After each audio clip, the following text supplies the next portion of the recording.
Hey you guys, this is Dr. Marcy Catalo Madruga from Agility Physical Therapy and Sports Medicine, and I am recording this video to talk to you for a minute about some basic food allergies. A lot of people have questions about whether or not people have gluten allergies or sensitivities, or if they have celiac disease, or are they really even allergic to anything, or are they just following some fad diet. I'm here to tell you that food allergies are very real, and for everyone, that means something different. From the time I was a very young girl, I can eat things like goat cheese or sheep's milk, goat's milk, goat yogurt, but if I eat cow's milk, I have a bad reaction where I kind of get sick to my stomach and either vomit or have diarrhea. And those things aren't something that you want to have happen on a regular basis because they really mess with your whole GI tract, including possibly causing damage to your teeth. And then diarrhea also messes with your gut bacteria, which is your immune system. It's 90% of your immune system. So in most cases, I try and avoid dairy because it doesn't treat me well.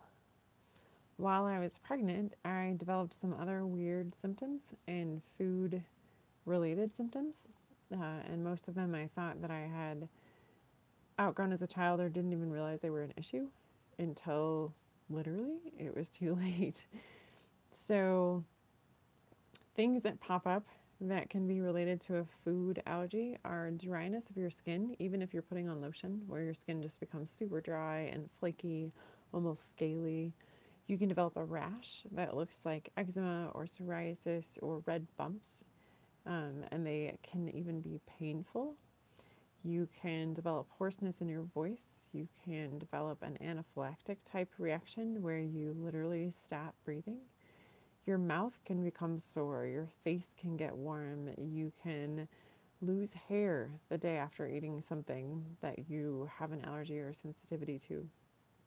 So, food allergies are very real. They're very serious in some cases and need to be taken seriously.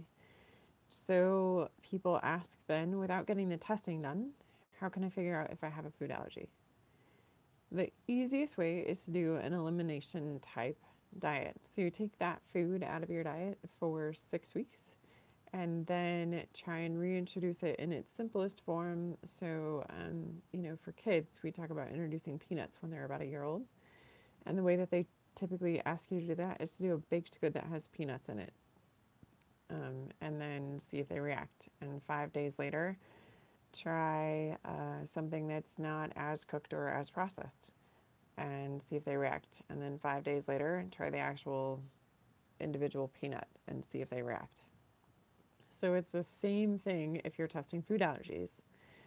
The 6 most common food allergies are gluten/wheat, so the grains there, corn, eggs, shellfish, soy, dairy.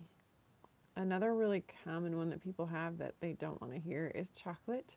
And me personally, that's one that I would hate to have. And I may have a sensitivity to it, but it's not completely bothering me, so I continue to eat it.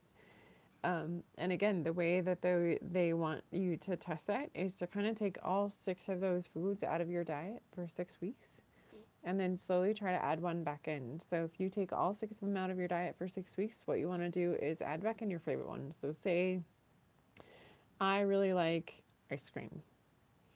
I don't really like ice cream, but if this were my thing, I would add back in regular cheese and try that.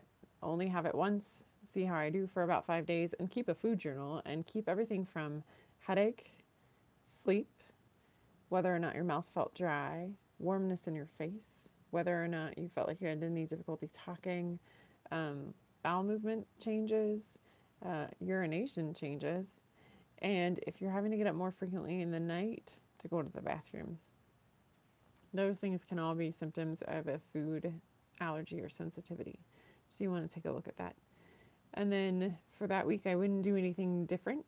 I would just have it the one day and then keep going through my week. And then 4 or 5 days later, I might try it again and see if the same kind of constitution happens. And then try it again one more time. And then the next thing I might try and add in would be nuts. and specific types of nuts. So say, I really want to be able to eat almonds, and I really want to be able to eat pecans, and I really want to be able to eat hazelnuts. I would try each one of those nuts individually, not just add all three, because I want to know which one that I'm reacting to and which ones that I'm not reacting to. So you would kind of continue through that process for eggs, for shellfish, for chocolate, for the things that you think you might be having a reaction to. What I can tell you is that you have at least a mild chance of having some kind of sensitivity to wheat if you're not buying wheat that's considered like an heirloom wheat.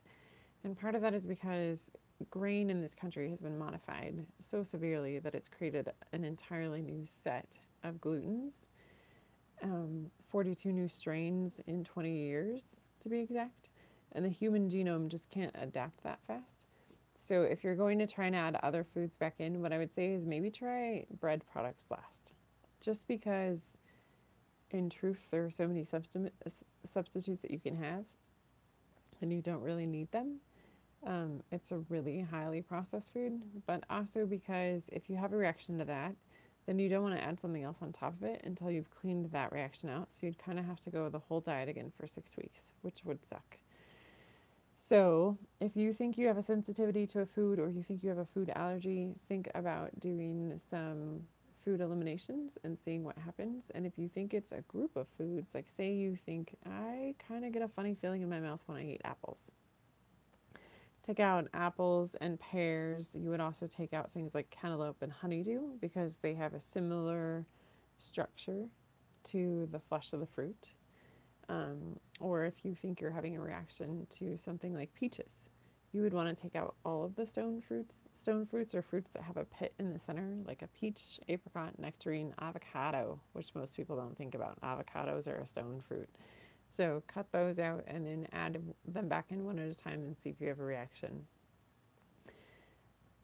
There are things that people will tell you are healthy and you should eat every day, especially if you're doing like a greens juice detox, that kind of thing, that may cause a reaction, and you might not know about that until you try it.